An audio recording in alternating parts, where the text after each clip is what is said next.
Welcome back to Coffee with the Authors, where we help you decode the craft and business of writing. In this episode, we're going to talk about the difference between publishing house editors and freelance editors. If you haven't been published yet, hiring a freelance editor can actually be a real important step towards getting an editor that works at a publishing house to take a look at your manuscript. The difference between a house editor or an acquiring editor and a freelance editor really doesn't have much to do with the way they edit. It's more about the scope of their job. When I was first trying to break into publishing, I thought that what an editor, a publishing house editor, did was basically, they nip and tuck your manuscript and they, help you get it into shape. But it turns out that what they do is a whole lot more than that, a surprising amount of things more than that. And we just thought we would share the scope of a publishing house editor's job with you.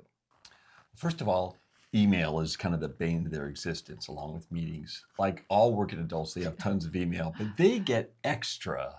They get questions from authors, they get questions from agents, they get updates from marketing, from publicity, from sales. They get emails about book reviews, they get industry newsletters. They get notifications about reprints, about outer prints, about first printings. They get requests for meetings, and of course, they get submissions. An in-house editor has to build a case for why she'd like to acquire your book.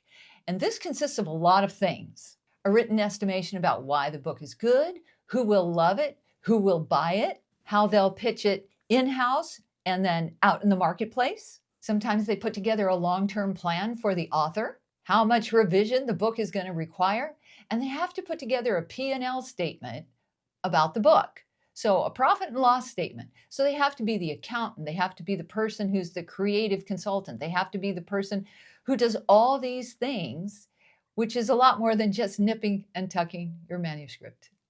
Editors also have to do a lot of writing. One of the first things they have to do when they acquire a book is to write a long, thoughtful editorial letter to the author about their vision of the book.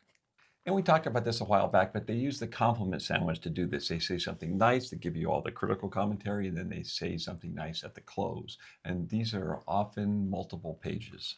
She also has to write the copy for the book jacket and for the online description of the book.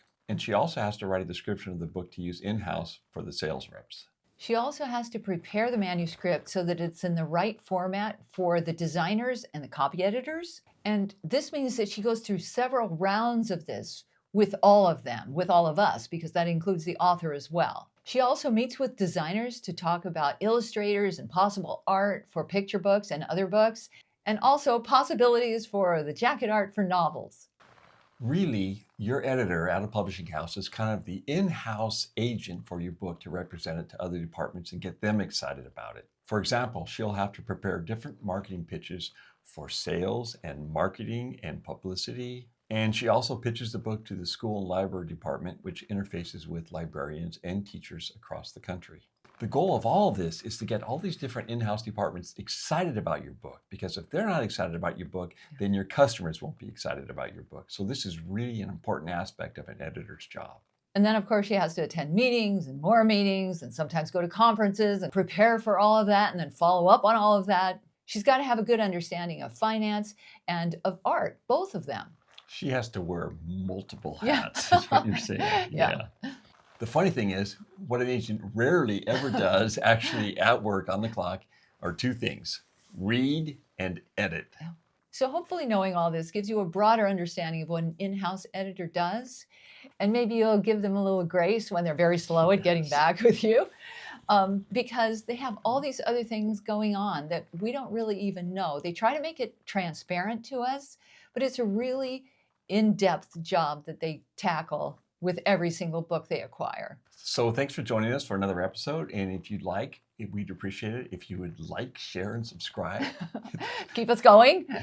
To keep us going. And if you have any questions for us, go ahead and leave them in the comments. Meanwhile, dream big, work hard, don't give up, and keep writing.